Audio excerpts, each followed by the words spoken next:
네, 시청자 여러분, 썰전 라이브 시작하도록 하겠습니다. 저거 금방 정리된다. 국민의힘 내부에서 이 저거가 과연 뭔지 논란이 계속되고 있는 가운데 이 저거일 가능성이 있는 윤석열 후보가 의외로 조용합니다. 윤의 침묵, 그 배경을 짚어보도록 하고요. 민주당에서는 이른바 황교익 씨 논란이 계속되고 있죠. 잠깐 사그라들 기미를 보이곤 있는데요. 그런데 일부 유튜버들이 이낙연 캠프에서 유튜버 블랙리스트를 만들었다는 의혹을 제기하고 나섰습니다. 오늘 이 부분도 짚어보도록 하겠습니다. 오늘 썰전 패널은 더불어민주당의 이소영 의원 그리고 국민의힘의 이영 의원, 영클럽이 준비하고 있습니다. 네, 뉴스 썰기부터 영끌 인터뷰까지 종횡무진하고 있는 강정 아나운서. 일단 뉴스 썰기는 뭔가요? 네, 오늘은 찰나의 순간이 포착되면서 온라인상에서 화제가 되고 있는 어느 당대표 얘기를 준비해봤습니다. 손을 이렇게 만지는 영상 본 것 같습니다. 네. 제대로 짚어보는 거죠. 영끌 인터뷰는요? 네, 보건의료인 노조가 총파업을 예고했습니다. 더 이상 버틸 수 없다는 입장인데요. 관계자 연결해서 직접 들어보도록 하겠습니다. 네, 썰전 라이브 본격적으로 시작합니다.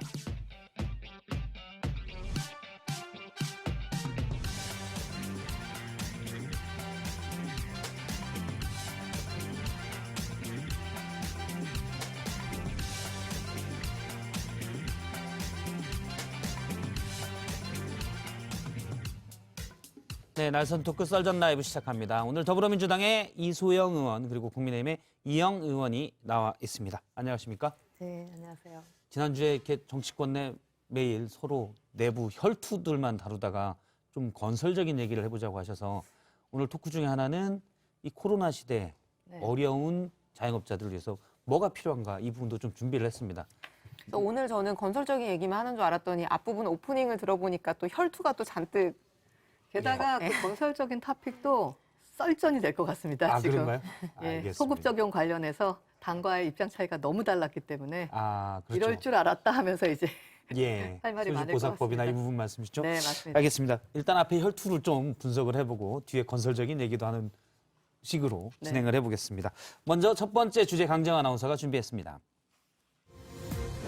오늘 일부 시사정치 유튜버들과 온라인 매체가 공동성명을 냈습니다.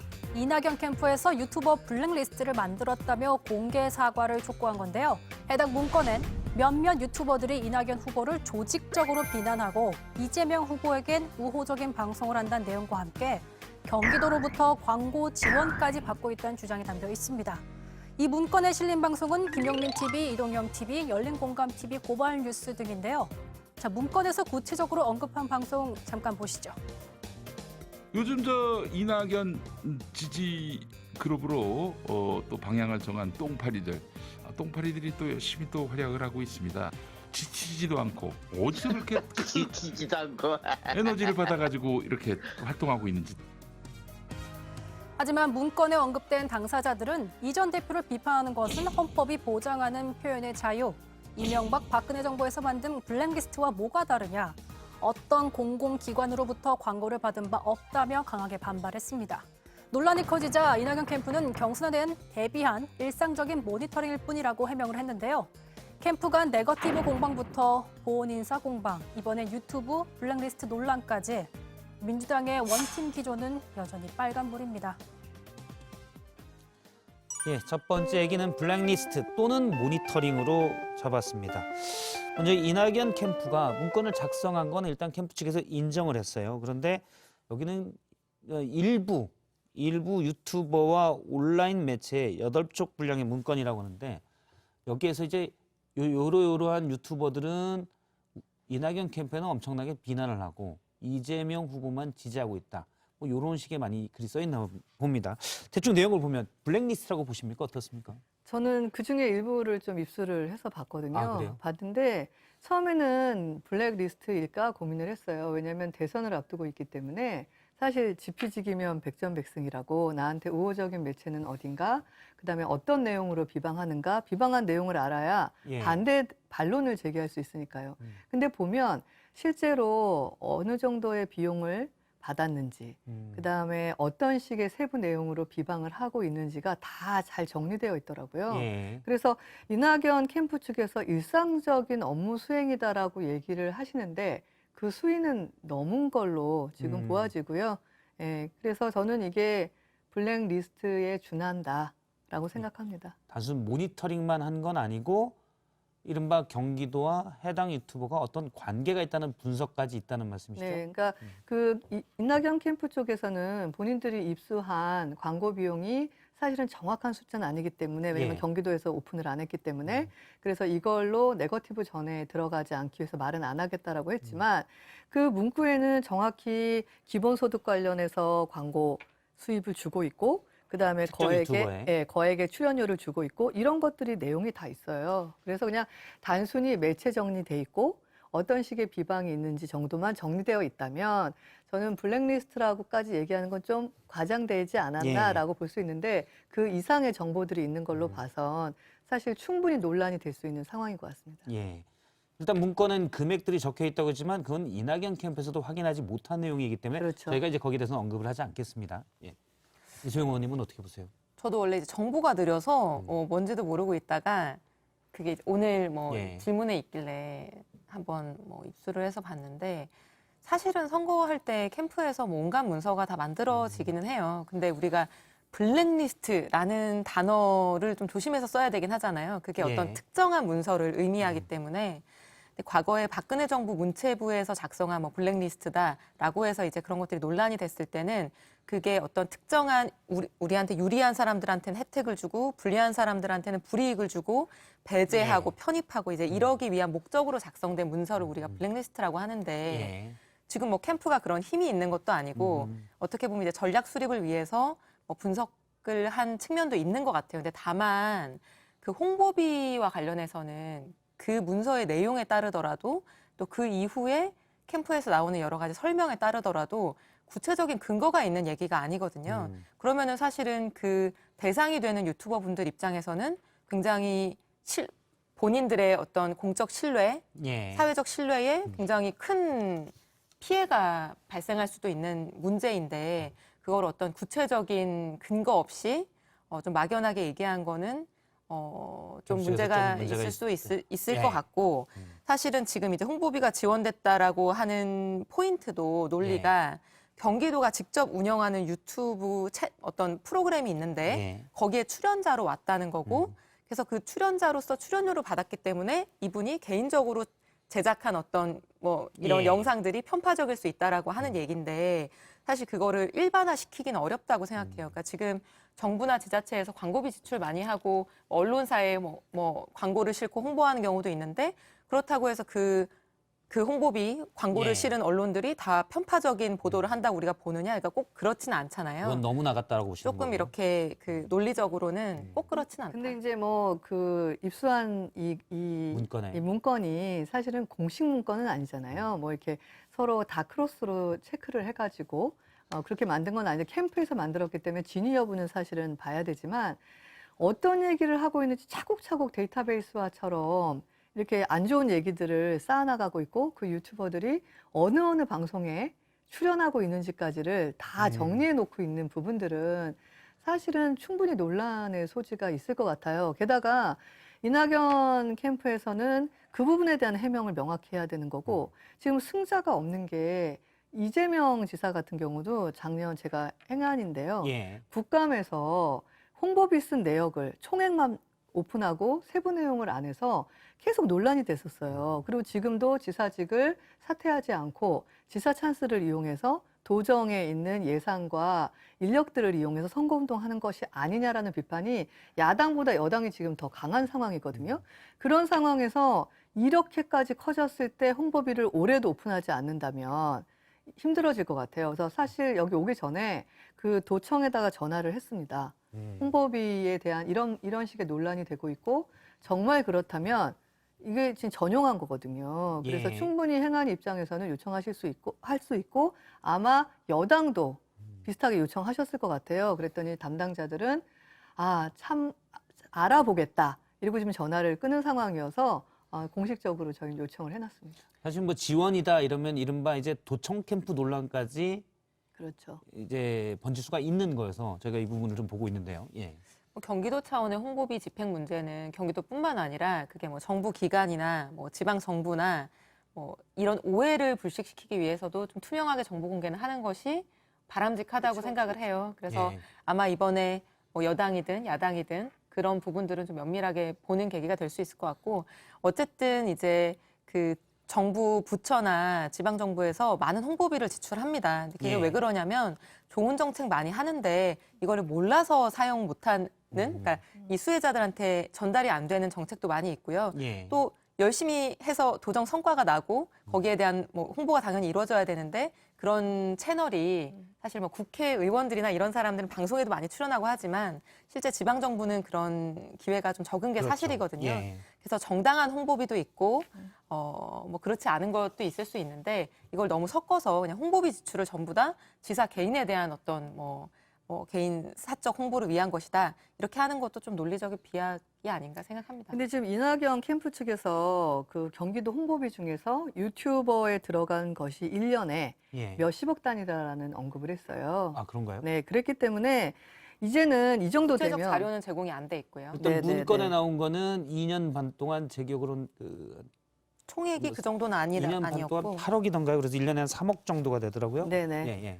그래서 지금 캠프가 꾸려진 건 올해기 때문에 음. 지금 이 건으로 관련돼서 나온 언급된 얘기이기 때문에 예. 제 생각에는 이번에 이재명 지사가 홍보비에 대한 세부 내역을 지금 이소영 의원이 말씀 주신 것처럼 그냥 투명하게 공개를 하고, 그다음에 이낙연 후보도 지금 우리가 정리한 것이 오해를 살 만한 데이터가 들어가 있음에도 불구하고 실제는 딱 정말 이런 용도와 여기까지 사용을 했다라고 증명을 하셔야 될 것 같고요. 예. 만약에 이 문건이 작성된 게 맞고 주기적으로 이낙연 후보한테 보고를 하고 있는 상황이라면 실무자 차원이 아니라 이건 정말 큰 문제가 될 수 있을 소지가 제가 있습니다. 양식을 봤는데 이게 약간 또 정치권에서 일반적으로 이렇게 사용하는 양식은 또 아니에요. 그래서 캠프가 저도 이제 뭐 캠프에 조금 관여해본 예. 예전 기억을 생각해 보면은 이게 엄청나게 돼 있는 조직이 아니거든요. 임시 조직이고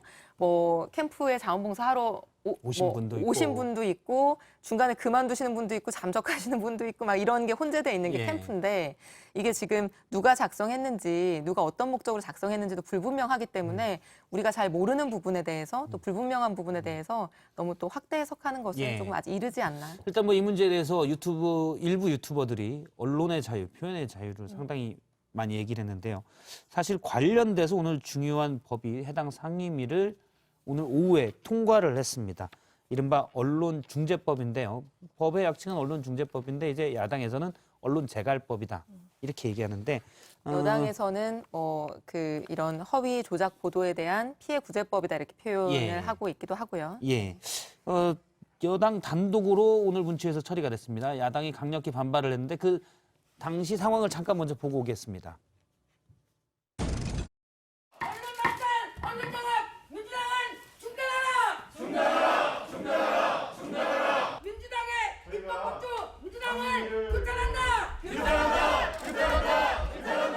법은 신중하게 해야 됩니다. 맞죠?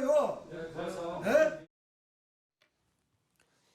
예, 일단 관련 법, 뭐 정의당에서도 사실 지금 얘기하고 있는 언론중재법 개정안에 대해서는 표현의 자유, 언론의 자유를 위협한다라고 반대한 바가 있습니다.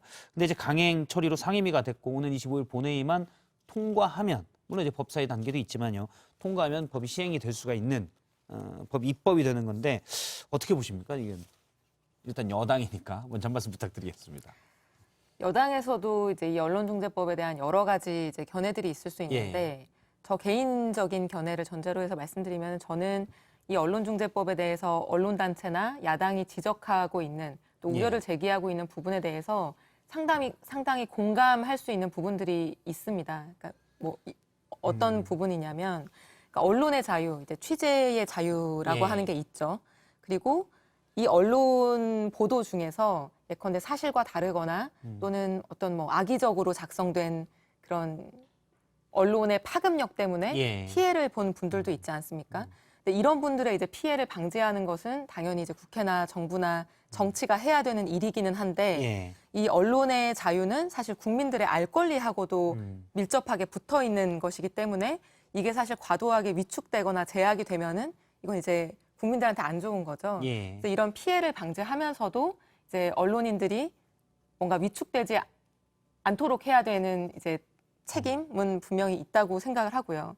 그러니까 우리가 이제 생각해 보면은 2016년 말에 최순실 게이트 이제 사건이 있었잖아요. 근데 그때 보면 이제 언론의 역할이 굉장히 중요했죠. 예. 그러니까 JTBC를 포함한 언론사들이 사실 없었다면은 그 일은 아마 밝혀지지 않았을 거거든요. 사실 많은 수많은 의혹 제기가 있었고요. 뭐 일부 대부분 합리적 의심에서 출발한 의혹 제기였고 물론 근데 사실 정확히 따진다면 여러 매체가 당시 전국에서 많은 기사들을 썼는데 또 일부 극히 일부는 뭐 합리적인 의심이었는데 사실은 사실이 아니었던 것으로 드러나는 그런 것도 또 있을 수가 그러니까 있거든요. 이제 언론 보도라고 하는 게 이제 예. 언론사가 뭐 조사 권한이나 수사 권한이 있는 게 아니다 보니까 사실 아주 뭐 100% 정확한 팩트만 보도하기는 어려운 측면도 있어요. 시의성이나 예. 긴급성이나 이제 이런 거에 기반해서 때로는 내가 조사는 충분히 하지만 뭐 확정적인 팩트는 아직 아니라고 하더라도 보도가 되는 경우가 있죠. 예. 근데 만약에 이제 그 당시 최순실 게이트 국정농단 사태에서 내가 뭐 이거 확정적인 그러니까 뭐 90% 이상 확신이 없으면 내가 보도하지 않겠어라고 언론인들이 다들 이제 어떤 그 보도를 꺼렸다라고 한다면은 아마 이제 그 사실관계 밝혀지기 어려웠을 거예요. 그래서 그런 측면에서 봤을 때는 저는 언론중재법이든 이제 이 언론 이슈에 있어서 위축되지 않게 하는 방향 굉장히 중요하다고 생각을 하는데 예, 예.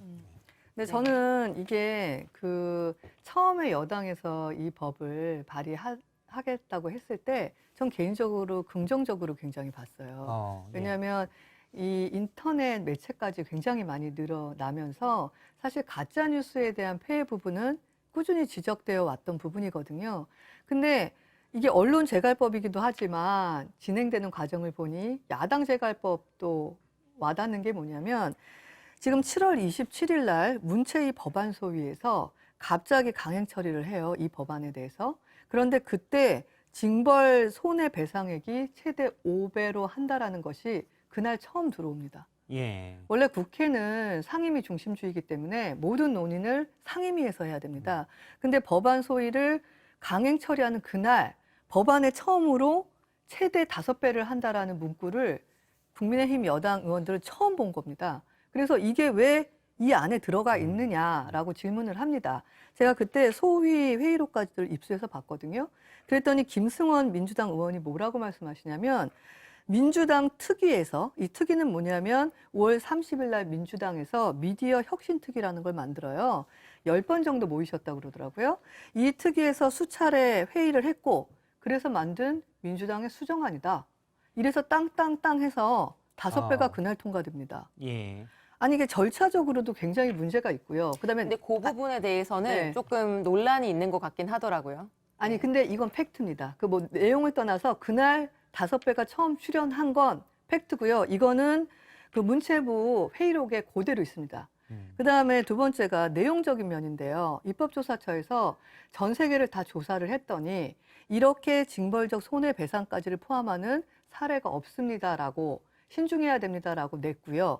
문체부에서도 이것을 법안으로까지 가져가는 것은 조심히 해야 될 것 같다라고 분명히 의견을 줬어요. 근데 일단은 우리나라에 징벌적 손배제도가 없는 것은 아니고 사실 지금 이제 국민의힘의 전신인 그 자유한국당이나 새누리당이 다수당일 때 만들어진 징벌적 손배제도가 여러 개가 있어요. 그래서 그거 자체가 옳다 그르다 이제 얘기할 건 아닌데 저는 아까 이제 말씀드린 부분에 이어서 언론인들을 위축시키는 것은 굉장히 조심해야 되지만 지금 이 전체회의를 통과한 언론중재법이 그런 실제 위축을 크게 발생시킬 것이냐 아니면은 조금 우리가 그 우려를 실제보다 크게 하는 것이냐라는 것은 조금은 냉정하게 생각해 볼 부분도 있다고 생각하는데 저는 이 부분은 제가 좀 소개를 해드리고 싶어요. 소위 말하는 그 징벌적 손배제도를 규정하고 있는 게 30조 2라는 예. 규정이거든요. 근데 이제 여기에 징벌적 손배가 언제 적용이 되냐면은 명백한 고의 또는 중과실로 인한 허위 조작 보도의 경우에 이제 이게 적용이 될 수 있어요. 항상 적용되는 건 아니고. 그런데 고의 중과실이라고 하는 건 뭐냐면은 고의는 이제 의도적으로 한 거죠. 내가 이거 사실 아닌 걸 알면서 의도적으로 한 거고 중과실은 정말 조금만 확인해 보면 확인할 수 있었는데 이거를 거의 고의에 준하는 정도로 아니 근데 그거 아세요? 고의에 준하는 중과실이 발생했을 때 책임 소지를 언제 할 것이냐를 7월 27일 날 강제로 소위에서 통과될 때 민주당의 김승원, 박정, 김의겸 의원님 세 분이 다 다른 얘기를 하셨어요. 피해자가 해야 되는 거 아니야? 아니 언론이 해야 되는 거 아니야? 아니 법안을 강제 통과시키고 있는 그 순간에 어떻게 주체를 정할 것이냐에 대해서도 여당 의원님들이 중구난방으로 얘기를 하셨어요. 제가 이 절차를 왜 얘기를 하냐면은 말씀하셨잖아요. 지금 이게 가짜 뉴스에 대한 폐해는 없애고 그다음에 이걸로 인하여 긍정적인 요소만 갖고 오되 이 언론 분야에 종사하시는 분들이 위축되지 않게 해야 된다고 말씀하시잖아요.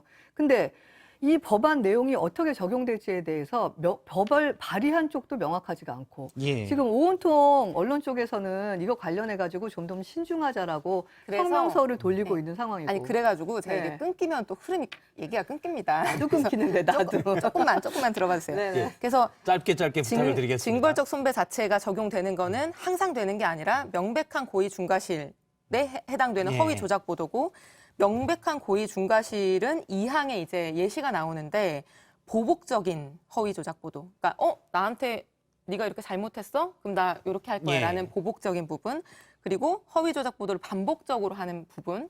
그리고 정정 보도 신청이 있어서 이미 이게 잘못된 보도라는 걸 알면서도 충분한 검증 절차 없이 다시 이걸 보도한 경우 이제 이런 부분들이 그 명백한 고의 중 예.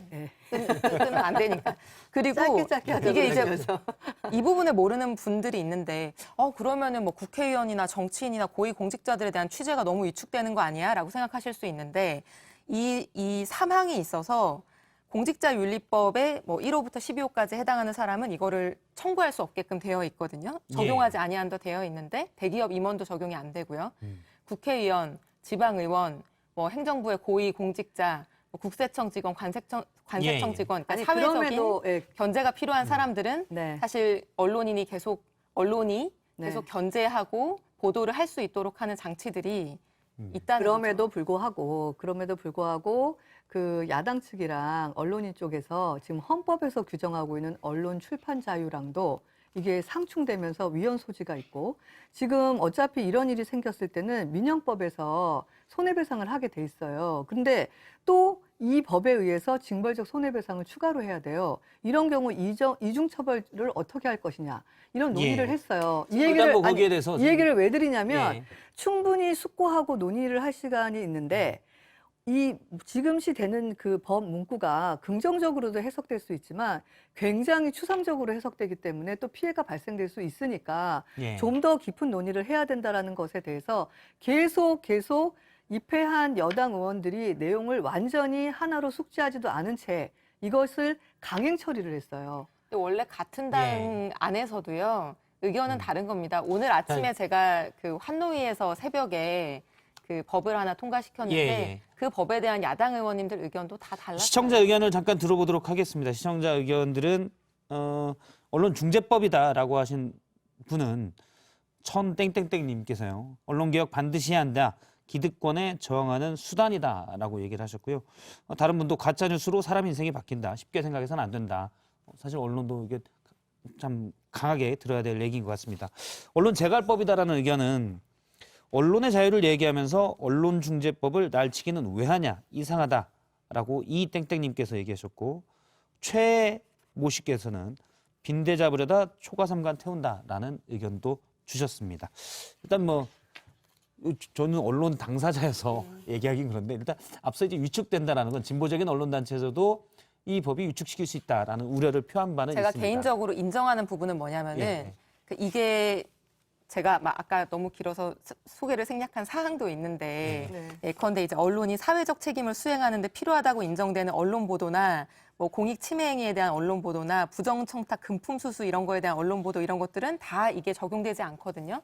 그래서 실제로는 보면 이 규정이 상당히 구체적이고 디테일하고 그런 우려와 염려들을 어느 정도 상당히 수용한 부분이 있어서 이게 실제 사건으로 적용됐을 때는 우리가 상상하는 일어나지 않아야 되는 상황들 있잖아요. 언론인들이 나름대로는 충실하게 이제 보도를 하고 공익적인 보도를 했는데 그것이 사실과 달라서 어떤 막 뭐 엄청난 천문학적인 금액을 손배를 당하고 이제 이런 일들은 발생하지 않을 것 같아요. 근데 다만 제가 인정하는 거는 뭐냐면은 어쨌든 뭐 수천만 원 예. 혹은 몇억 원 이런 손배 소송을 내가 당할 수 있다라고 하는 잠재적인 가능성만으로도 언론인들이 위축될 수 예. 있는 측면이 있는 거죠. 근데 다만 그 예. 부분은 이 법이 나름대로는 그런 사정들을 예비하고 마련한 이제 디테일한 규정들이 있기 때문에 이게 적용되는 과정에서는 지금 우려하는 것보다는 조금 예. 더 이게 합리화될 거라고 생각합니다. 아니 그리고 법은 뭐 국회에서 만들지만 법을 저촉을 받을 분들의 의사가 되게 중요해요. 그래서 사실은 언론 쪽이라든가 예. 시민단체라든가 이것을 숙성시키기 위한 노력의 시간이 있었어야 된다고 생각하거든요. 근데 심지어 여야의 합의도 없이 강행 처리된 부분에 대해서는 이건 뭐 이 속기록을 보거나 다 봤을 때 과연 이 법에 충실한 내용을 만들려고 하는 의도가 있었는지에 예. 대해서는 좀 저는 회의적인 것 같아요. 알겠습니다. 일단 뭐 두 분의 의견, 이 언론중재법 오늘 상임위 통과에 대해서 의견 충분히 들었고 시청자분들이 이제 판단하실 것 같고요. 다음 얘기를 이제 해보도록 하겠습니다. 다음은 최근 이슈가 됐던 국민의힘 이른바 정리된다는 발언 관련입니다. 강재영 아나운서입니다. 요즘 바람잘 날 없는 국민의힘. 어제 의총 현장도 혼돈 그 자체였습니다. 왜 이렇게 지도부를 흔드는 것인지 당내 권력 투쟁에 제발 좀 몰두하지 말았으면 하는 그런 당부의 부탁을 드리려고 제가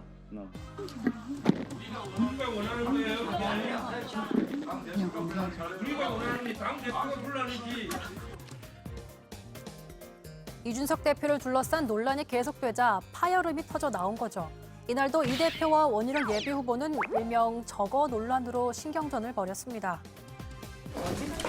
네, 죄송합니다. 그것에서는 제가 지금 상황에서는 응할 생각이 전혀 없습니다. 근데 이 대표가 녹취록을 공개하지 않자 원 후보 이렇게 정리하기도 했습니다. 어제 6시부로 음성 파일 공개하라는 저의 요구에 대해서 공개하지 않았거든요. 그래서 제가 그러면 그 잘못을 인정한 것으로 제가 간주하고 오늘은 양쪽 모두 확전을 자제하고 있지만 여전히 갈등의 불씨는 남아있는 셈이죠. 자, 이 혼돈의 저거 논란에도 유일하게 입을 닫는 사람은 바로 윤석열 예비 후보입니다. 우리 김대중 대통령님의 서거 12주기 추모하는 장소에 와서 그런 세간의 정치 얘기하는 것은 난 맞지 않다고 생각합니다. 정리된다에 주어 저거가 윤석열이냐 아니냐 논란에 당사자는 침묵을 선택한 거죠. 한 보도에 따르면 캠프 인사들에게도 절대로 우리한테서 어떠한 메시지도 나와선 안 된다며 입단속을 시켰다고 하니 그 이중이 무엇인지 해석이 분분한 상황입니다. 예, 두 번째 주제는 윤의 침묵으로 잡았습니다.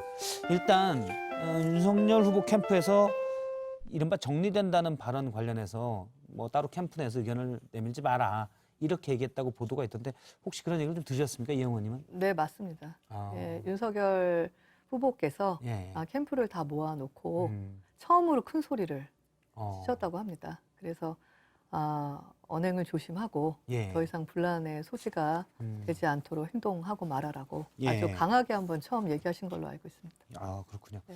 사실은 이 갈등, 지도부와 갈등이 자꾸 부각되면 인지도는 올릴 수 있을 텐데 인지도는 이미 많이 올랐고 그 불안정한 수준을 넘어갔죠. 건- 국민의힘은 사실. 그렇죠. 그래서 역풍이 불어서 역풍이 불어서 그렇죠. 예, 뭐 그런 상황이라 자제가 필요한 상황이죠. 네.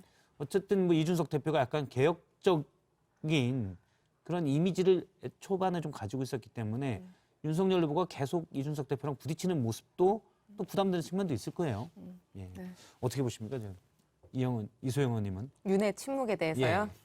저는 뭐 적절한 대응이라고 생각을 하고 사실 윤석열 후보 입장에서는 예. 당이 필요해서 어쨌든 당에 입당을 했고 이 불안해 보일 수 있는 정치 경험이 없음으로 인해서 예. 불안정해 보일 수 있는 부분들을 빨리 불식시켜야 되기 때문에 이 당 지도부와의 갈등이 더 커지는 것은 뭐 바람직하지 않을 뿐만 아니라 빨리 이렇게 좀 종식시킬 필요가 있는데 예. 그런 측면에서 침묵이 좀 필요한 시점 아닌가. 사실 뭐 마찬가지로 괜히 얘기만 많이 돼봐야 나는 정리될 사람이다 이렇게 이미지가 될 수 있으니 그렇죠. 사실은 불리한 거겠죠. 예. 아니 그리고 뭐 두 사람이 얘기를 할 때 누군가는 먼저 멈추기 시작해야 하거든요. 그래야지 다른 쪽이 멈추는 것이기 때문에. 예. 근데 속으로 네. 기분은 되게 나쁘실 것 같긴 해요. 그렇죠. 네. 뭐 일단 그게 갈등 상황이든 아니면 이 정리된다의 주어가 본인이든 간에 갈등 상황이어도 갈등 상황이 정리된다라고 했다고 치더라도 그 근거가 지지율이 떨어지기 때문이잖아요. 이준석 후보의 이준석 대표의 말에 의하면 네. 그래서 그것도 뭐 썩 유쾌하진 않은 상황인 것 같습니다. 그것도 그렇고 이게 지금 누가 말을 했는지 출처는 불분명하고 원희룡 이제 후보의 주장이긴 하지만 예를 들면 지금 이제 이준석 대표가 윤석열 후보는 토론회 2번만 하면 뭐 정리될 사람이야 뭐 이런 말을 했다는 지금 주장도 나오는 예. 거잖아요. 근데 그게 사실일 수도 있고 아닐 수도 있지만 본인의 그 약한 부분이 약점이라고 할 수 있는 뭐 부분일 수 있을 예. 텐데 아직 TV 토론 익숙하지 않고 그런 것들이. 근데 그게 당 대표 또는 당 내의 발로 이제 계속해서 아프게 지적된다라고 하는 것이 어떻게 보면 이제 외부에서 비판하는 것보다 훨씬 아플 수 있겠죠. 사실 그렇게 어떻게 보면 낙인 효과라고 할까요? 그런 것도 있을 것 같아요. 아, 윤석열 후보는 토론을 못해. 이렇게 인식될 수도 있을 것 같아요. 자꾸 이런 상황이 가면. 아니 뭐 그럴 것 같지는 않고요.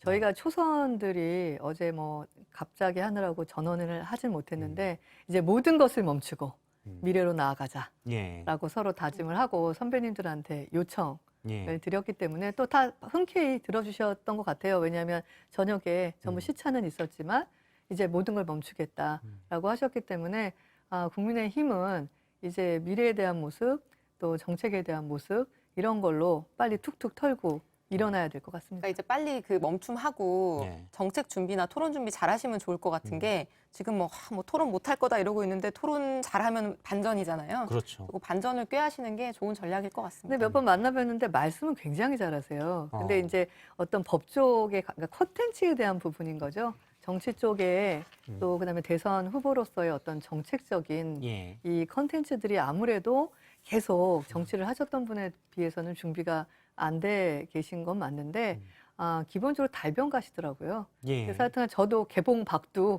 기다리고 있습니다. 일단 뭐 만나본 사람들에 의하면 달변 네, 또는 다변 네. 이렇다는데 저도 이제 가까운 지인을 제가 또 알고 있는데 얘기는 그렇게 하더라고요. 워낙 꼭 검찰총장 시절에도 그 뭐 법조, 수사 여기에만 관심이 있는 게 아니라 뭐 역사, 맞습니다. 문화, 과거에 있었던 이런 뭐랄까요 그런 다방면에 관심이 많다고 그러더라고요. 검찰에 같이 있었던 분들이 국회에 많이 계시거든요. 근데 점심 먹고 나면 항상 저 뒤에 잔디밭으로 가가지고 예. 전혀 검찰과 관련 없는 말씀하신 역사, 경제, 정책 뭐 이런 걸로 한참 얘기를 들었다고 근데 합니다. 선거 후보로서는 달변은 좋은 건데 예. 달변하고 다변이 합쳐지면은 조금 위험합니다. 음. 네, 다변은 조금 내려놓을 필요가 그러니까 근데 사실 경험이신가요? 주다. 대선 주자로서 다변하면서 또 다른데 역사, 문화 관심 많다고 하더라도 예를 들어 정책 부분에서 조금만 잘못 알면 예를 들어 120시간 발언이 물론 맥락상 그게 아니었다고 하더라도 사실 완전히 다른 정책과 많은 사람들에게 영향을 끼치는 거기 때문에 훨씬 신중해야 되잖아요. 그런 부분들은. 그게 여의도 어법인 것 같아요. 왜냐하면 길게 만연체로 전체를 얘기를 하면 이해가 되는데 사실은 이렇게 여의도나 정치권에서 민감한 단어 예. 이런 부분들이 고객에게 확 부각이 되거든요. 근데 그거를 가지고 난 이렇게 얘기했는데 왜 맨날 여기만 발제를 하세요. 이거가 아직 여의도 어법에 적응을 못한 거고요. 항상 그렇게 해석될 수 있기 때문에 부분 단어나 중요한 키워드에 대해서 써야 될 거 안 써야 될 거를 연습해야겠구나를 해야 될 것 같아요. 근데 아마 그런 훈련을 지금 하고 계신다고 저는 지금 생각합니다. 윤회 침묵은 일단 말 열면 일일 일실언, 일망언 이런 얘기도 여당에서 했는데 일단 침묵이 이어지고 있으니까 저는 일망언은 침묵이- 없어졌어요. 네, 침묵이 빨리 깨져야 된다고 생각합니다. 그래야 이제 또 말실수도 나오고 그럼요. 아니, 그러면서 이제 또 본면도 진면목도 나온다고 보는군요. 30일 날 이제 후보자 등록하고 나면 예. 본격적인 경선이 시작이 되기 때문에 음. 개봉 박두입니다. 기다려 주십시오.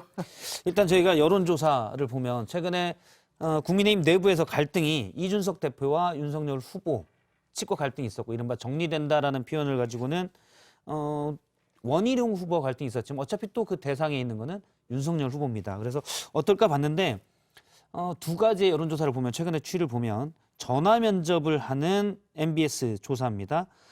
최근에 8월 첫째 주부터 셋째 주까지 보면 약간 떨어진 뒤에 최근에 갈등이 많았는데 크게 떨어지는 않았습니다. 지금 중간에 빨간 선이 윤석열 후보인데요. 19% 지지율이고요. 다자 대결입니다. 이재명 후보는 26%로 전주보다 좀 오른 모습을 보였습니다.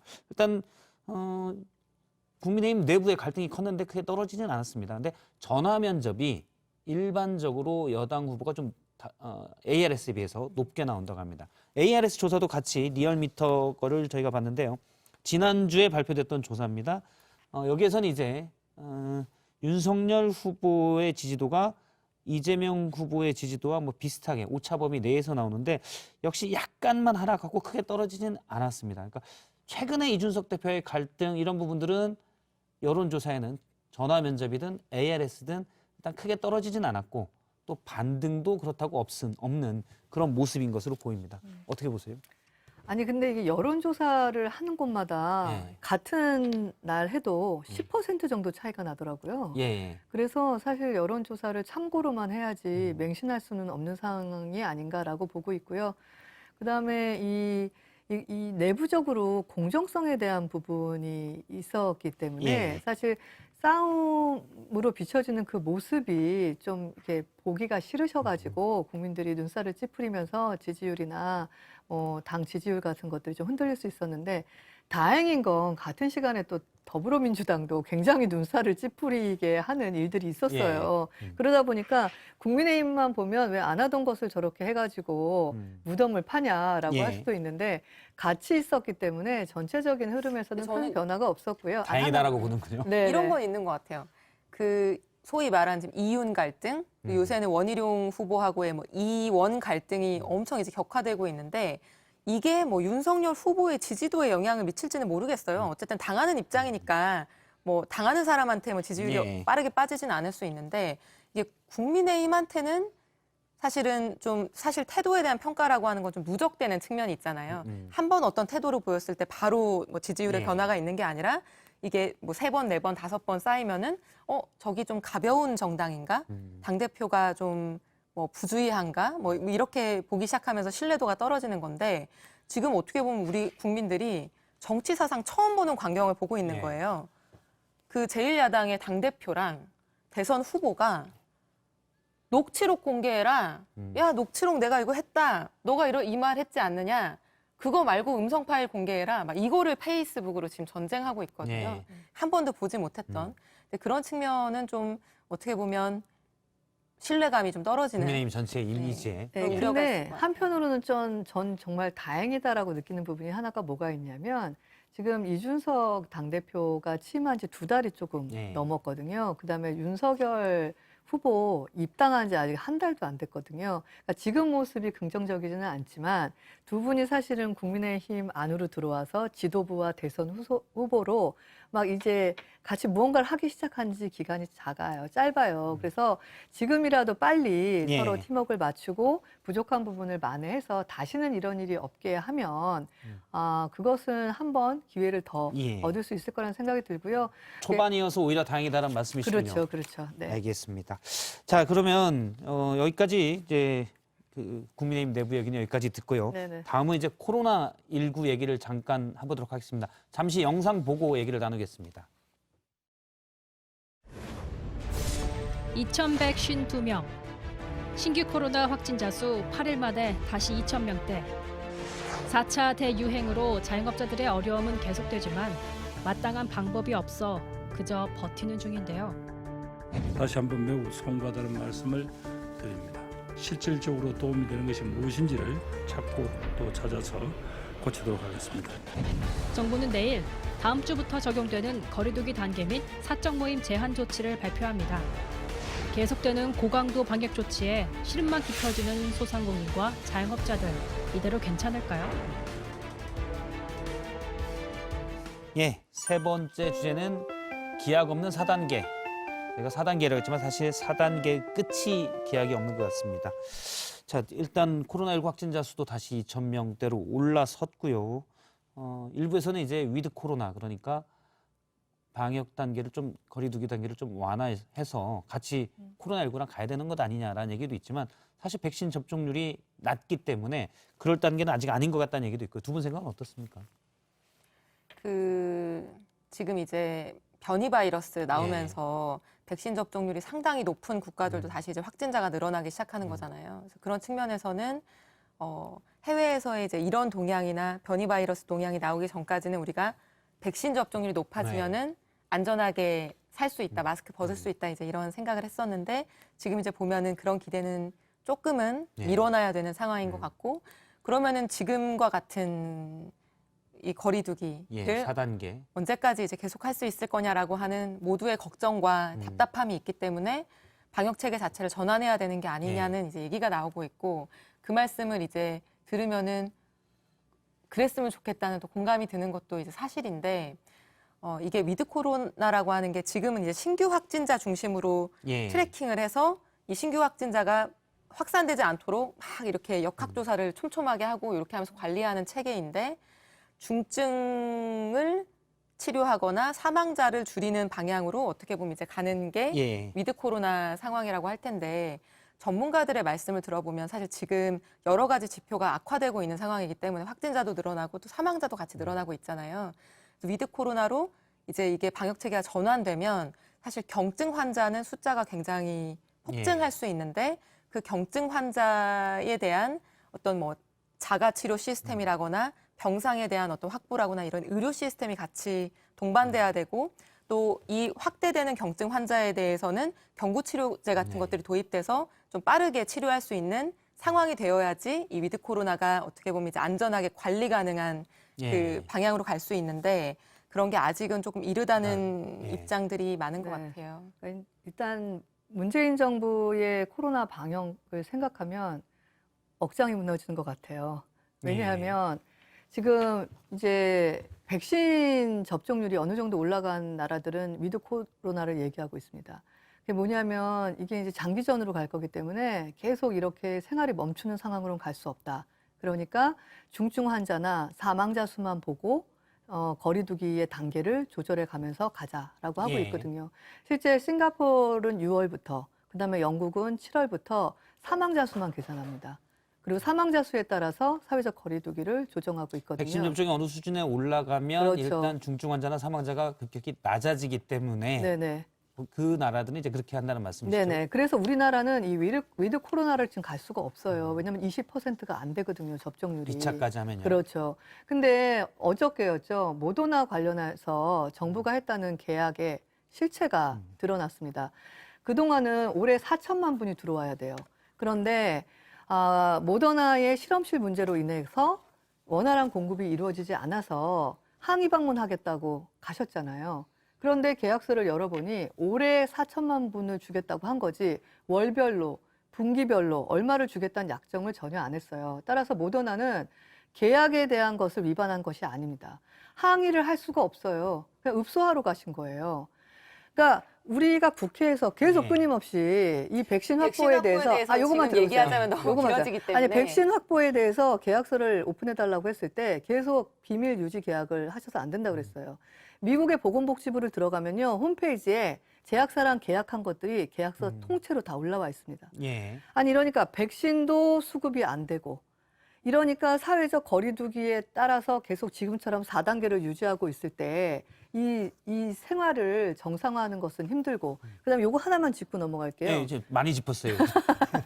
제가 하나씩만 짚어주세요. 손실보상금 얘기하고 싶었는데. 아니 지금 어떻게 보면 뭐 위드 코로나로 가고 있다라고 하는 게 영국하고 싱가포르인데 싱가포르 같은 경우에도 아까 이제 말씀하신 부분 제가 정정할 부분이 싱가포르가 확진자 집계는 안 하고 있는데요. 거리두기는 굉장히 엄격하게 강화해서 진행을 하고 있습니다. 그래서 마치 뭐 굉장히 백신 접종만 높아지면 자유로워질 수 있다라고 하는 거는 지금의 변이 바이러스가 확산되고 있는 전 세계적 상황하고는 좀 맞지 않고 어떻게 보면 이제 국가별로 특성이 있는 거예요. 우리나라 특성은 뭐냐면은 대도시의 인구가 굉장히 밀집해 있는 도시 중심의 국가죠. 어떻게 보면 이제 확산이 굉장히 크게 발생할 위험도가 매우 높고요. 싱가포르 같은 경우에는 소규모의 도시 국가이기 때문에 단순히 그렇게 비교하는 것은 전 적절하지 않고 이 코로나 방역 문제, 많은 이거를 단순히 뭐 문재인 정부를 공격하는 어떤 정쟁의 이슈가 아니라 어떤 방향이 지금 사실 코로나라고 하는 게 우리가 모르는 부분이 많잖아요. 변이 바이러스는 더더욱 모르는 예. 미지의 영역이 큰데 이 부분을 어느 정도는 우리가 모르는 상황에서 예측하면서 나아갈 수밖에 없다라고 한계를 같이 인정하면서 좀 지혜롭게 풀어가야 되는 문제라고 아니요, 생각합니다. 저는 정쟁으로 이끌 생각이 1도 없고요. 그런데 OECD 가입국 38개국 중에 백신 완료율이 38이라는 것은 반성해야 될 부분입니다. 그다음에 제가 시간이 없다고 하니까 손실보상에 대해서 예. 얘기를 할 건데 소상공인들 굉장히 어렵습니다. 그런데 방역을 따라줘라, 국가를 믿어달라 했는데 최종적으로는 어떻게 되셨습니까? 손실보상 소급 적용 안 하겠다고 했지 않습니까? 제가 알기로는 이 의원님 마지막까지 산자 위에서 그래도 목소리 높여서 싸우셨던 분으로 알아요. 근데 맨 마지막에 이유와 영문도 없이 그냥 소급 적용은 안 하겠다라고 끝났습니다. 이유와 지금- 영문이 없었던 건 아니고요. 네, 여하튼 근데 지금 5차 재난지원금 그 희망회복기금이 신청이 되고 있는데요. 예. 이게 작게는 일회성이거든요. 작게는 40만 원이고요. 많게는 2천만 원입니다. 국민 한 명도 88%의 국민들은 25만 원을 받아요. 예. 그런데 문을 닫고 국가의 방역 지침을 따라서 생존권의 위협을 받고 있는데 40만 원 받아야 됩니다. 지금 이게 매출이 증가 추이에 대해서 하기 때문에 웹사이트 들어가 보세요. 매출 줄이는 방법 이런 거 커뮤니티 만들어줬어요. 그리고 요거 하나 말씀드릴게요. 요거 하나만. 손실보상 관련해서 국민의힘이 원래 뭐라고 했었냐면은 집단 면역 앞으로 백신 70% 맞으면은 10월부터는 집단 면역 형성돼서 거리두기 거의 필요 없을 텐데 소급 적용 안 하면은 손실보상법 무슨 필요야? 라는 말씀을 하신 분들도 있었는데 사실 지금 그렇게 가고 있지 않잖아요. 아니 소수의 그래서 어떤 이제 얘기는 그런 측면에서 말고요. 볼 저희가 때는 천막까지 쳐가면서 단식까지 하면서 이런 거예요. 예. 계속 손실보상이 주장을 지금 했던 이제 겁니다. 10월부터 뭐 법안이 그러니까 그 발효가 되죠. 그래서 이제 산정에 들어갈 텐데 손실보상법을 왜 소급 적용 안 했느냐 하는 여러 가지 이유 중에 하나는 이견이 있다는 거는 뭐 있을 수 있지만 이유 중에 하나가 이 소득자료 집계 때문에 10월 이전에는 손실보상을 정확하게 집계해서 산정하기 어렵다는 이유가 중요한 예. 이유였어요. 그래서 제가 한마디 그래서 드릴게요. 그 전의 부분에 네. 대해서는 피해 지원이라고 하는 빠르게 일괄적으로 신속하게 집행할 수 있는 방식으로 하고 그 이후에 우리가 데이터베이스나 이런 소득 집계, 산정에 대한 인프라가 구축되고 나면은 손실보상을 더 충실하게 두텁게 하자라고 이제 했던 부분이죠. 그런 식의 논의를 하고 있는 동안 현장에서는 어떤 일이 일어나고 있냐면요. 그 소상공인들 중에서 소득 하위, 소득 1분위의 대출 비율을 봤어요. 작년에 8.1% 정도 됐거든요. 대출 비율이. 지금 올 상반기에만요. 26%예요. 지금 소상공인 대출을 올해까지 유예해 주셨거든요. 그래서 제가 내년부터는 뭐 시간이 폭탄이 없으니까 터져요. 30초만 딱 얘기하고 끝나면은 이게 지금 그 소상공인들 대출 늘어나는 것부터 시작해서 저소득층 분들이 너무 어려운 거는 뭐 누가 그걸 모르겠어요. 너무나 마음 아픈 일이죠. 근데 그게 손실보상만 가지고 해결될 수 있는 문제였느냐? 사실 그게 아니라 직접 피해에 대해서는 손실보상, 그리고 그거보다 완화된 피해에 대해서는 예를 들면 피해 지원, 그리고 지금 저신용자분들에 대한 어떤 초저금리 대출, 그리고 지금 만기가 돌아오는 대출에 대한 만기 연장, 그리고 이미 뭐 파산이나 신용이 악화된 분들에 예. 대해서는 채무 조정, 이런 것들이 사실 패키지로 필요한 거예요. 근데 보세요. 자, 마지막으로 듣고. 네, 마지막으로 예. 하겠습니다. 국가가 방역을 지켜달라라고 해서 지켰어요. 그래서 생활이 어려워졌고요. 지금은 생존의 문제가 있어요. 정확한 계산법이 안 나온다라고 해서 이게 면책이 안 됩니다. 소득자료가 지금은 10월부터 지금은 확보가 정확한 됐어요. 게 중요한 게 아니라 과하더라도 부족하더라도 무언가를 시행을 했던 것이 더 중요합니다. 예, 일단 네. 4단계가 계속되고 있을 가능성이 높기 때문에 사실은 또 오래되면 있잖아요. 그러니까 자영업자들 계속 어려움이 있을 텐데 그 부분 한번 상계자는 측면에서 얘기를 네. 해봤습니다. 네. 네, 두 분이 뭐 여야의 주요 정치인이시니까 대책들을 잘 강구해 주시길 바라고요. 네, 오늘 두 분 말씀 여기까지 듣겠습니다. 고맙습니다. 많은 사람들이 한동안은 의료인들 덕분에 늘려요 라는 캠페인을 하긴 했지만 모두들 저희를 잊었습니다. 작년과 변함없이 똑같이 일을 하고 있는데 뭐라고 잡을 말이 없어요. 가지 말라고 같이 더 동거동락을 하면서 일을 하고 싶다고 얘기를 하고 싶어도 어떻게 이 환경이 더 나아질지 모르고 있는 이 상황에서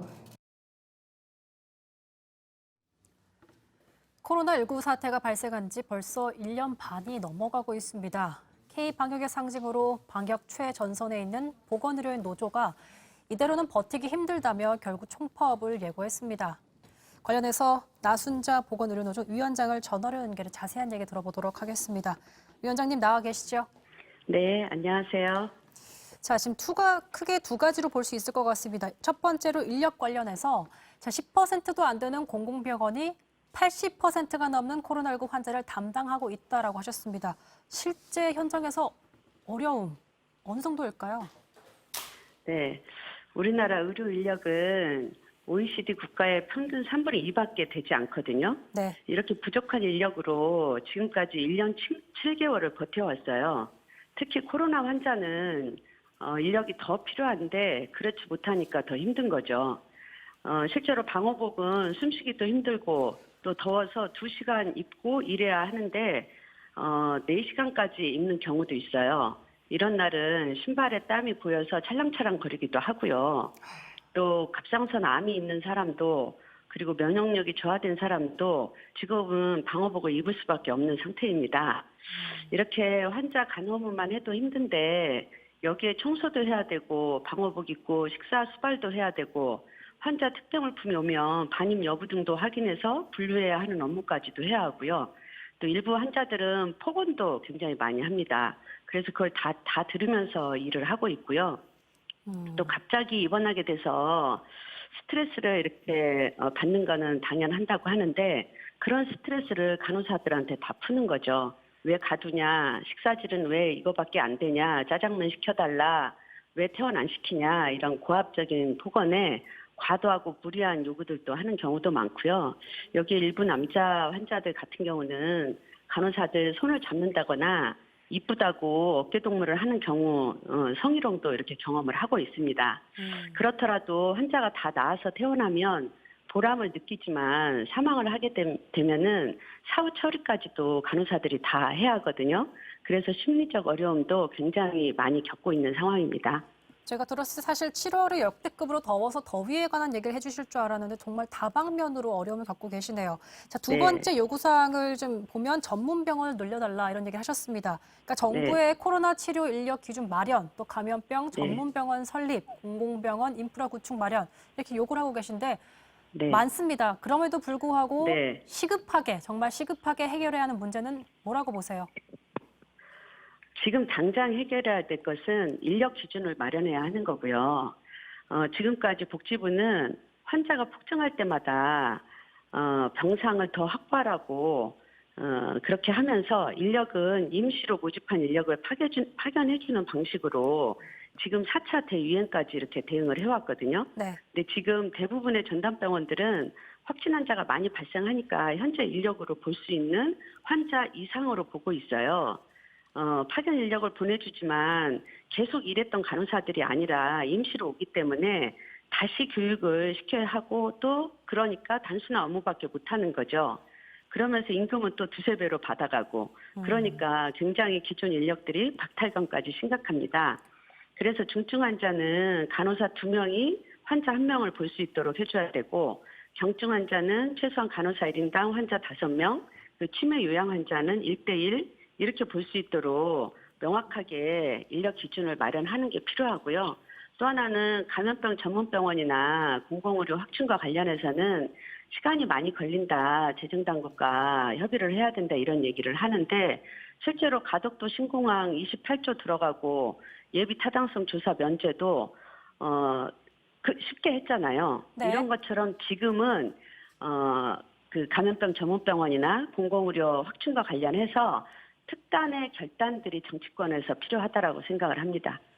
사실 제가 청와대 앞 광장 시위에서 간호사분들을 만났을 때 들었던 얘기들이 사실 지금도 나오고 있다는 게 믿기지 않을 정도인데, 그러니까 처우가 개선이 되지 않았다는 건가요?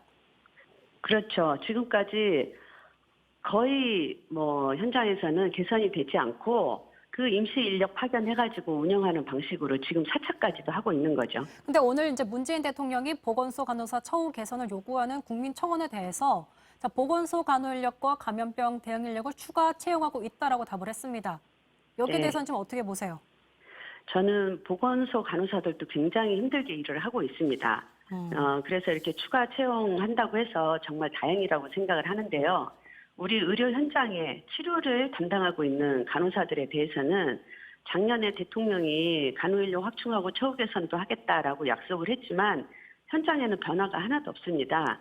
그리고 지난 7월 15일 날 중수본 회의에서도 네. 대통령이 공공의료 확충과 의료인력 확충에 대해서 근본적 대책을 세우라라고 지시를 했지만 저희는 그래서 기대를 굉장히 많이 했어요. 근데 어디에서도 대책을 세우고 있는 곳이 없는 것 같습니다. 그래서 저는 이렇게 대책을 세우지 않고 있는 이유가 환자가 폭증할 때마다 임시로 모집을 해서 파견해 주잖아요. 네. 그래서 별 문제 없는 것처럼 이렇게 생각을 하고 있는데 실제로 현장에서는 겨우겨우 버텨온 거죠. 근데 이제는 버틸 한계점을 넘어섰습니다. 임시로는 안 그래서 된다 이 말씀하시는 거죠? 그렇죠. 네. 알겠습니다. 지금 네. 사회적 거리두기를 지난 3차까지는 강화를 하면은 환자가 줄었습니다. 근데 지금은 델타 변이로 인해서 사회적 거리두기를 강화해도 환자는 더 늘어나고 있잖아요. 네. 그래서 이런 상태로 장기전이 되면 안 된다는 겁니다. 근데 지금 코로나 치료 전담병원들 포함돼 있어서 이제 파업을 예고하게 되면 지금 상황에선 더 큰 우려가 보입니다. 사실 뭐 지금 네. 파업에 참여한 곳들 이름 병원들만 살펴봐도 뭐 국립중앙의료원, 지방의료원 정말 큰 환자를 담당하고 있는 곳인데 네. 그럼 사실 우려스러우실 것 같기도 해요. 의료진으로서도 신규 확진자가 줄어들지 않는 상황에서 네. 파업까지 하게 되면 이런 상황을 더 증폭시키는 게 아닐까. 어떻게 생각하세요? 저희도 네. 굉장히 많이 우려스럽습니다. 그러나 작년 1차 대유행 때부터 장기전을 대비해서 인력에 대한 대책을 세워야 한다고 지금까지 기자회견만 해도 10차례 넘게 했고요. 그리고 정부에서 운영하는 협의체나 위원회에서도 거기 참여해서 누누이 얘기를 했습니다. 이번에도 5월부터 복지부하고 2달 넘게 논의를 했지만 무엇 하나 확실하게 하겠다라고 하는 게 없거든요. 네. 그런데 이런 위드 코로나 시대를 실질적으로 준비하려면 인력과 공공의료가 핵심입니다. 그래서 저희는 지금 상태로는 더 이상 현장이 버티기 어렵다라는 절박감으로 파업을 계획하고 있는데요. 우리는 파업의 목적은 아니에요. 그렇죠. 그동안 두 달 넘게 복지부와 많은 얘기를 했으니까 이제는 저는 복지부, 여야 이렇게 모두가 결단하면 될 문제라고 생각을 해서요. 저희도 결단을 해서 파업을 안 들어가기를 진심으로 희망합니다.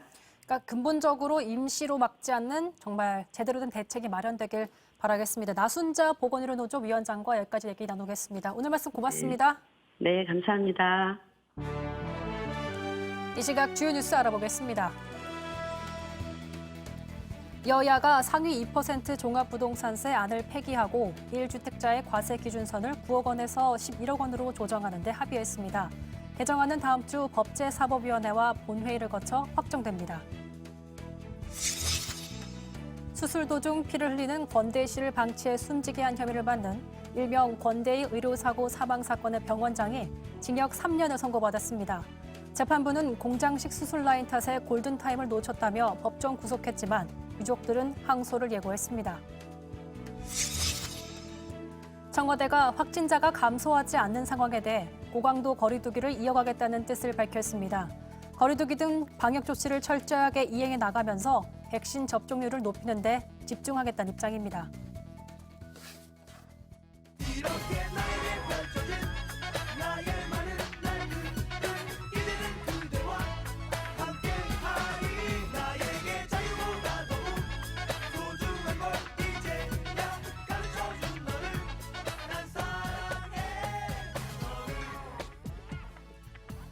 예, 뉴스 썰기 시간입니다. 강지영 아나운서의 뉴스 썰기인데요.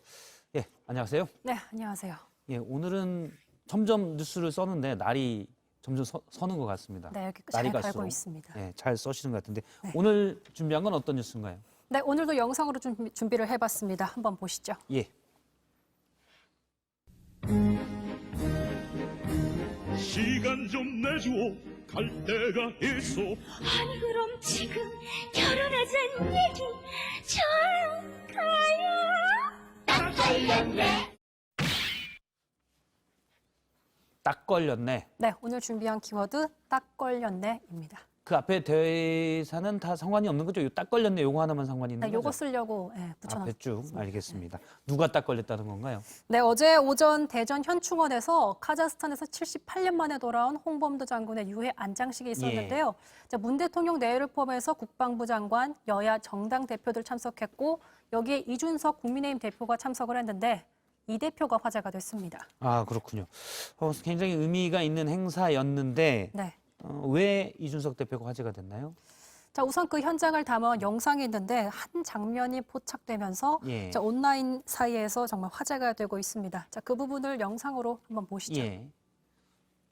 독립운동가분들을 찾아 그들의 업적을 조명하는 사업을 추진하고 있습니다. 예. 네, 지금 여기 보시는 이준석 대표의 행동 좀 띄워주시죠. 예. 네. 대통령께서 관포 태극기를 사실 이준석 대표가 홍범도 장군 손톱을 정리하고 기념사업회에 있을 때 문 전달하시겠습니다. 대통령이 이렇게 관포 태극기를 기념사업에 전달한 순간이었는데요. 업적을 조명하는 이 사업을 하필 추진하고 이 있습니다. 손을 순간에 잠깐 만지는 장면인데 네, 카메라가 오자 바로 고개를 돌리고 네, 그 고개를 그렇습니다. 끄덕거리는 모습이군요. 그러니까 이준석 대표가 마치 이렇게 딴짓을 한 영상이 포착이 됐는데 예. 정말 보셨지만 짧습니다. 하지만 이제 엄중한 자리에서 왜 저런 행동을 했냐 뭐 이런 건가요? 네, 예. 전체 영상을 제가 다 봤는데 1시간이 좀 넘는 행사였고요. 그러니까 영상으로 잡힌 장면 저거 하나였기 때문에 한 4초 정도 되는데 저 장면이 하필이면 또 엄중한 곳이기 때문에 누리꾼들 사이에서 논란이 되고 있는 겁니다. 예. 뭐 잠깐 손부 손가락을 좀 만지는 모습 같은데 네. 자, 누리꾼들 반응이 어땠습니까 그러면? 그래서 엄중한 순간에 이렇게 부적절한 행동이었다라는 일부의 누리꾼들의 의견도 있었지만 예. 자, 불편했다는 의견도 함께 자, 역사인식이 아직 미성숙한 것 같다. 근데 졸면 문제가 되지 잠깐 손 쳐다본 게 무슨 잘못이냐 이런 댓글도 있었습니다. 그렇네요. 사실은 저 장면만 딱 저렇게 보면 저 자리에서 저게 부적절할 것 같다라고 하는데 만약에 전체 제가 볼 때는 공식 시간만은 1시간 조금 안 되고 전체로는 뭐 1시간 좀 넘었는데요. 그걸 다 쭉 본다면 계속 가만히 있을 수는 또 없는 거잖아요. 그리고 예. 사실 찰나의 순간이었기 때문에 금방 또 고개를 들어서 집중하는 모습을 보여줬기 때문에 예. 이런 의견들이 나온 것 같습니다. 이 대표가 이런 반응들에서 공식적으로 입장을 좀 냈나요? 네, 공식 행사 도중에 일순간 포착돼 과도한 기사화가 유감이었으며 앞으로 이제 공인이기 때문에 뭔가 좀 신중하도록 주의하겠다 이런 입장을 발표했습니다. 예, 앞서 근데 누리꾼들 반응을 보니까 뭐 존다면 문제가 되지 손 좀 만진 게 뭐가 문제냐 뭐 이런 반응도 있던데 사실 뭐 예전에 저도 좀 몇 번 본 기억이 나는데 정치인들이 이제 좀 공식 행사 또는 엄중한 행사에서 졸다가 문제가 좀 된 적이 있었죠. 네. 아무래도 이제 정치인들이 이런 공적인 행사에서 조는 모습이 여러 번 포착됐기 때문인데요. 그래서 예. 좀 몇 개 가져와 봤습니다.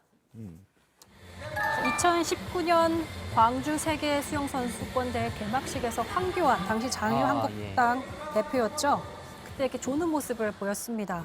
네, 황교안 대표의 경우에는 당일 오전에 원외 당협위원장 워크숍에 참석했을 때 조는 분이 계셨나 봐요. 그래서 예. 그분에게 졸면 안 됩니다 이렇게 면박을 주더니 당일 행사, 오후 행사에서 이렇게 본인이 조는 모습을 보여주기도 했습니다. 예, 기억이 납니다 당시에. 예. 네, 또 있습니다.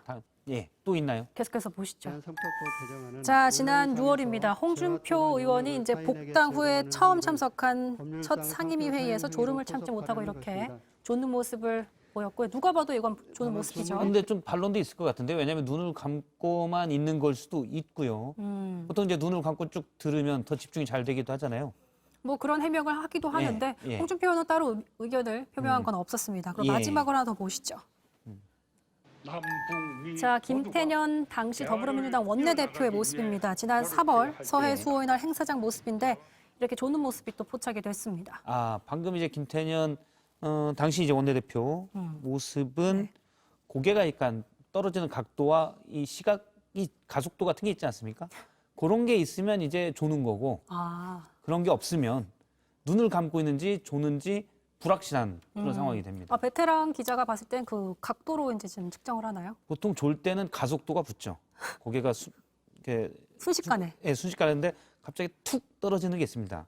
떨어진 다음에 여기서 탄력이 약간 붙어서 반동이 있으면 조는 게 확실한 거고 보통 졸지 않을 때는 그런 고개의 모습을 보이지 않거든요. 네, 사무실에서 잠깐 봤던 것 같은데 아니 저는 사무실에서 그냥 대놓고 엎드려 자지.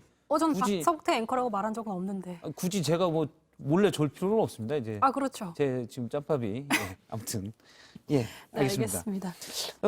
어쨌든 뭐 정치인들이 사실 행사도 많고 또 높은 자리에 있는 당 지도부 같은 사람들은 자리를 빛내달라라고 하면서 여기저기 요청이 많기 때문에 네. 또 가야 되는 자리들이 많이 있거든요. 네. 피곤도 하고 이해는 됩니다만 저렇게 또 카메라에 찍히면 좀 난처할 것 같기도 합니다. 네, 그렇다 보니까 이제 대부분 피로가 쌓여서 그랬다, 최근 일정이 많아서 그랬다라고 해명을 내놓기도 했는데요. 뭐 이해는 되지만 아무튼 이렇게 영상에 남게 되면 비난을 받기 쉽기 때문에 예. 스스로 조심하는 수밖에 없을 것 같습니다. 알겠습니다. 여기까지 얘기를 듣겠습니다. 강정 아나운서였습니다.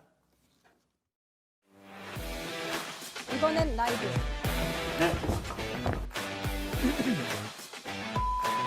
여러분은 지금 시청자 제일주의 썰전 라이브, 썰전 라이브. 썰전 라이브를 보고 계십니다.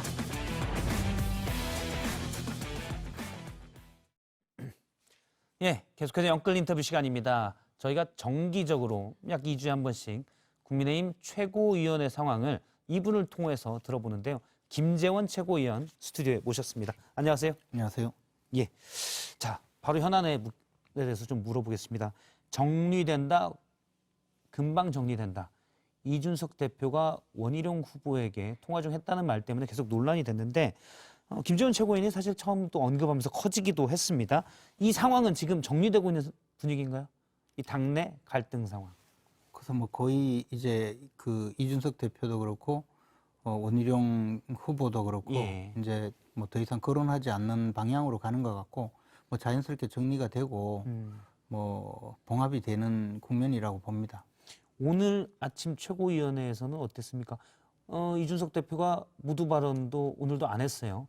예, 어땠나요? 뭐 조용히 그 이제 이런 뭐 녹취록 문제라든가 또는 뭐 여러 가지 정리된다. 예, 그런 발언 이런 것을 자꾸 이야기한다고 해서 해결이 될 상황이 아니니까 뭐 이제 이 정도에서 끝내고 예. 다음 단계로 나가는 것이 맞죠. 또 그런 상황이었습니다.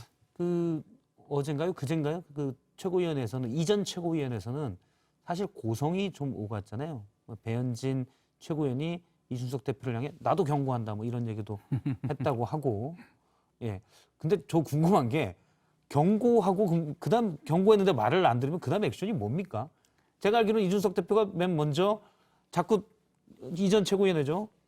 김지원 최고위원님에게 경고합니다. 그만하세요라고 하고 그러면서 경고가 오갔는데 그때 말을 안 들으면 액션이 뭐가 있습니까?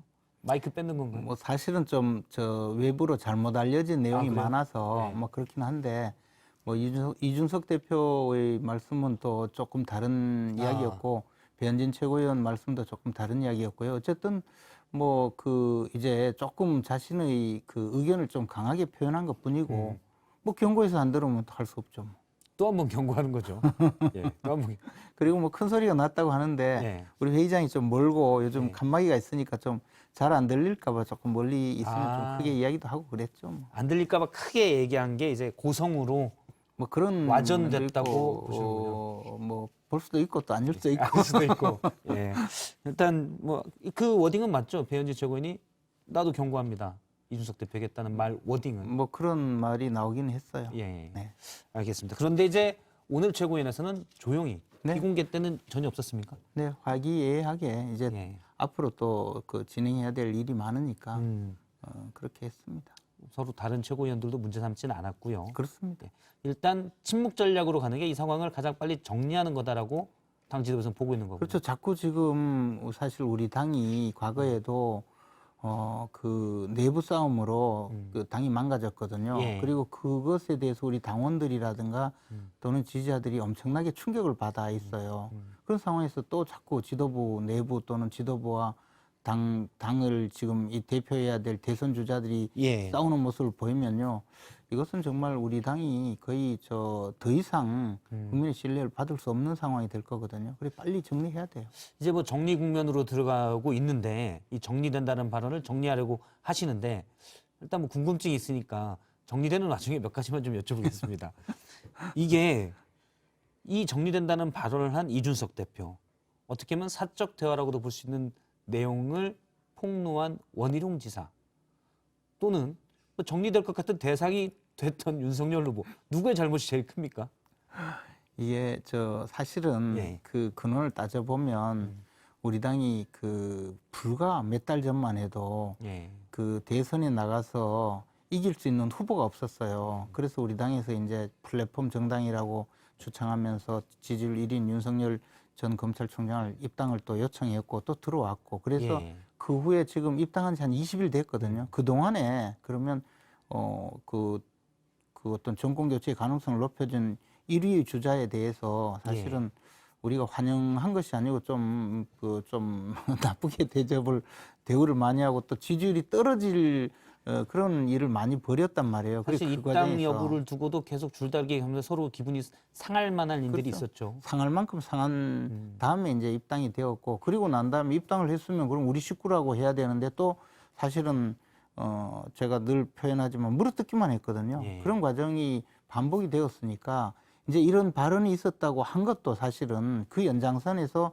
대표까지 이렇게 불공정하게 경선 국면을 주도하면 앞으로 이게 경선이 잘 되겠느냐 또 본선에서 예. 우리가 정권 교체의 목적을 달성하겠느냐 그에 대한 문제의식이 굉장히 강했었고 그 과정에서 불거져 나온 한 사건이에요. 그래서 예. 이것은 앞으로도 우리 당 지도부 또는 앞으로 구성된 선거관리위원회가 경선을 공정하게 잘 관리를 해줘야 되고 가장 경쟁력 있는 후보를 뽑는 방법으로 선거 관리를 해줘야 돼요. 제가 여쭤본 거는 이제 이 논란이 누구 책임이 가장 큽니까? 왜냐하면 일부에서는 대화를 폭로한 원희룡 지사가 문제다라는 얘기도 있거든요. 그래서 여쭤본 건데 일단 거기에 대한 답은 안 하시고 쭉 얘기했는데 이제는 그러니까 제가 말씀드리고 싶지 않는 게 예. 누구 책임 따지지 말고 이제 덮어두자. 이 모든 것은 이제 경선 과정을 앞으로 공정하게 관리하는 것으로 해법을 내야 되지 누구 책임이라고 물은들 지금 어떻게 하겠습니까?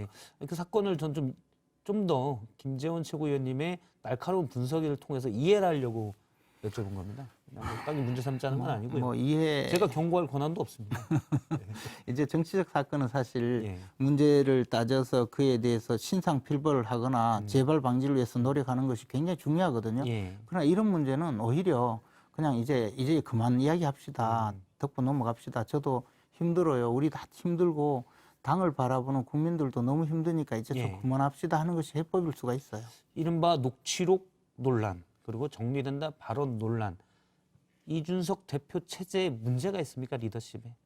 저는 이준석 대표의 리더십에 큰 문제는 없다고 생각해요. 그리고 저 대선도 이준석 대표가 우리 당의 간판이 되어서 치른 게 참 좋다고 생각하거든요. 근데 최근에 벌어진 여러 가지 문제는 이준석 대표 개인의 문제라기보다는 그 경선 관리를 이제 당 지도부가 해야 되는데 그 과정에서 어쨌거나 좀 공정하지 못하다라는 인상을 심어주는 과정이 있었고 그것이 이제 좀 문제가 된 것이지 리더십의 문제라든가 당을 운영하는 자체에 큰 문제가 있다고 생각하진 않아요. 아 그렇습니까? 제가 알기로는 오전에 한 어느 인터뷰에서는 당의 어른이 필요한 것 같다. 이제 김종인 전 비대위원장을 다시 모셔야 될지도 모르겠다 이렇게 얘기한 그렇죠. 것 같은데. 그런 이야기를 한 게 질문 자체가 지금 선거관리위원장으로 혹시 김종인 위원장이 오느냐라는 질문에 대해서 지금 우리 당의 선거관리위원장으로 논란이 되는 분들이 리더십이 손상이 됐거든요. 또는 이제 와서 과연 그 조정을 제대로 하겠느냐 하는 데 대해서 저는 회의가 많이 들어요. 그리고 그 부분이 이제 당 대표가 아니라 선관위원장으로서의 어른이 필요하다는 말씀이십니까? 그리고 김종인 위원장님은 저는 나중에 선거대책위원장으로도 안 오셔도 우리가 충분히 해낼 수 있다는 생각이었는데 이번 대선 국면에서 그래서 김종인 위원장님 도움을 받지 않고 우리가 가는 것이 우리 당이 젊어졌고 뭔가 달라졌고 그런 모습을 보일 수 있다고 생각했는데 지금 당장 선거관리위원장조차도 제대로 인선에 논란이 되잖아요. 근데 과거 어떤 때도 선거관리위원장, 당의 경선을 담당하는 선거관리위원장이 논란이 된 적이 없었어요. 그래서 이럴 바에는 차라리 김종인 위원장 말씀을 또 사회자께서 하시니까 그러면 좋겠다. 그런데 오히려 그분 같은 분이 오셔서 좀 제대로 리더십도 발휘하시고 좀 그 질책도 좀 하시고 호통도 치시고 그게 낫겠다. 그런 생각이 든다고 말씀드립니다. 그럼 김종인 방금 말씀하신 내용은 김재원 최고위원님이 말씀하신 거는 희망사항인 거죠? 그렇죠. 뭐 구체적인 계획이나 저는 이야기도 못 듣고 있지 않다가 질문지에도 없는 내용을 사회자가 갑자기 물어보셔서 물어봐서. 그에 대해서 왜냐면 대답합니다. 많이 희망사항인데 그래서 아주 현실성은 좀 떨어지는 얘기죠. 왜냐면 김정인 오시면 위원- 어떤 자리로 김정인 위원장님이 선거관리위원장 하시겠어요? 안 하실 거라고 봐요. 그렇죠. 네. 그건 아니고 예를 들어 온다면 또 비대위원장 비대위는 지금 구성되면 안 텐데. 되고요. 이준석 대표 체제로 대선을 그리고- 치러야 된다는 말씀이죠. 그리고 이준석 대표를 뭐 흔들어서 지금 당에 유리할 것도 없거든요. 그리고 또 이준석 대표가 그 우리 당이 좀 그동안 잘 접근하지 못했던 청년층에 예. 상당한 또 그 접근성이 있기 때문에 뭐 그런 면에서 선거 전략상으로 이준석 대표가 그대로 지금 가야 되는 건 지극히 정상적인 이야기고 당연한 이야기예요. 다만 예. 선거관리위원장으로서 이야기할 때 뭐 김종인 위원장 또는 나중에 이제 후보가 선출되면 또 선거대책위원장이 필요할 예. 거고 그때 전에는 김종인 위원장님 없이 선거를 치르는 게 좋겠다는 생각을 했는데 지금 생각이 바뀌었다. 지금 말씀은 이제 그러면 당의 어른, 이게 꼭 나이로만 얘기하는 건 아니고 뭔가 확고한 리더십을 가질 분이 대선 기간 중에 필요한데 그분이 이준석 대표와 보완해서 같이 대선을 치렀으면 좋겠다. 이렇게 정리하면 되겠습니다. 그러니까 지금 당장에 그 제가 최고회의에서도 느낀 건데 갈등이 극에 달했는데 예. 조정할 수 있는 분이 없더란 말이죠. 그러면 당의 어른이 없는 거거든요. 근데 아마 선거관리위원회 위원장이 어느 분이 오실지는 예. 몰라도 그분이 정말 큰 리더십을 갖고 계시면 지금 많은 후보가 있잖아요. 10명이 넘거든요. 예. 그분들을 경선을 시작하면 또 많은 이의 제기가 있을 것이고 문제가 있을 텐데 그분들에게 그래도 한번 호통치고 하면 전부 조용히 따라갈 수 있는 그런 분이 과연 올 수 있을까? 그런 분이 지금 뭐 김종인 전 비대위원장 말고 따로 또 떠오르는 분이 있습니까? 더 예를 들어서 뭐 이상은 김병준 전 비대위원장도 있고요. 아니 이제 김종인 위원장님도 사회자가 저에게 물어보신 거고 예. 제가 따로 말씀드린 건 건 없고요. 아니고. 예. 예. 알겠습니다. 오늘 어쨌든 김종인 전 비대위원장은 광주에 5.18 국립묘지에 가셔서 민주묘지에 가셔서 다시 돌아갈 일은 당에 돌아갈 일은 없을 것이다라고 근데 이제 얘기하신 바가 있습니다. 1년 되셨는데 예. 광주 5.18 묘지에 가신 것 자체도 굉장히 정치적인 활동이라고 생각해요. 그래서 말씀은 그렇게 하셔도 저도 김종인 위원장님 오랫동안 예. 제가 모시고 일도 해봤는데 역시 오실 가능성이 있겠다라는 생각을 했습니다. 저렇게 사실은 국민의힘의 호남에 제일 신경을 많이 쓰시고 특히 광주 문제에 대해서 얘기를 하신 분이 김종인 전 비대위원장이잖아요. 1년 만에 딱 가신 건데 약간 정치적 의도도 있다고 보시는군요. 그렇고 약속을 지키신 거고요. 예. 해마다 가시겠다는 부분하고 또 어쨌든 그 광주 민주화 운동에 대해서 우리 예. 당이 가져야 될 어떤 방향을 정확하게 몸소 제시해 주시는 거죠. 그렇죠. 하지만 이렇게 가시는 모습이 미디어를 통해서 공개되고 하는 것들은 국민의힘의 중도 외연 확장은 내가 할 수 있다라는 부분을 보여준 거다. 이런 정치적 의도로 해석을 하시는 겁니까? 뭐 그뿐만 아니고 예. 여전히 나는 정치 일선에 건재하다는 모습을 보여주신 거죠. 예, 알겠습니다. 윤석열 후보는 뭐 최근 윤석열 후보로 얘기한다면 최근 뭐 여러 가지 일에 대해서 침묵을 하고 있습니다. 적절한 대응으로 보시나요? 아주 적절한 대응이라고 생각합니다. 특히 이제 당이 지금 갈등 상황이 벌어졌는데 예. 어쨌든 그 이슈가 윤석열 총장의 윤석열 총장에 대한 발언 또는 이야기들이죠. 예, 그분을 둘러싼 어떤 내용이거든요. 이때 한마디만 하게 되면 어쨌든 논쟁의 중심에 또 들어가거든요. 기름을 붓는 거죠. 그렇죠. 이때는 좀 계시는 게 훨씬 낫다고 봐요. 지도부 선출한 다음에 김재원 최고위님이 저희 자리에 오셔서 얘기한 게 그거였습니다. 그러니까 이준석 대표를 잘 조언도 하면서 그게 나의 역할로 보겠다라고 하는데 조언을 종종 하시나요?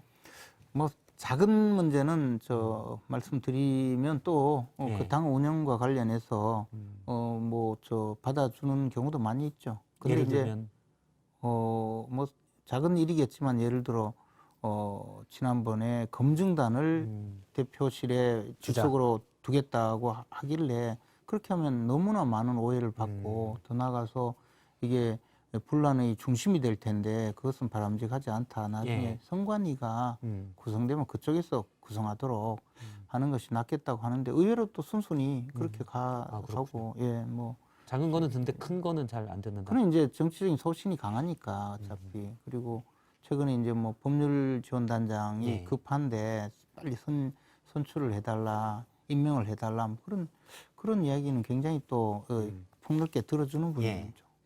알겠습니다. 여기까지 얘기를 듣고요. 다다음 주쯤에 뵐 때는 좀 국민의힘 내부의 갈등이 어느 정도 됐는지 그때는 이제 선거관리위원회가 네. 발족이 됐기 때문에 훨씬 나을 겁니다. 알겠습니다. 김재원 국민의힘 최고위원이었습니다. 고맙습니다.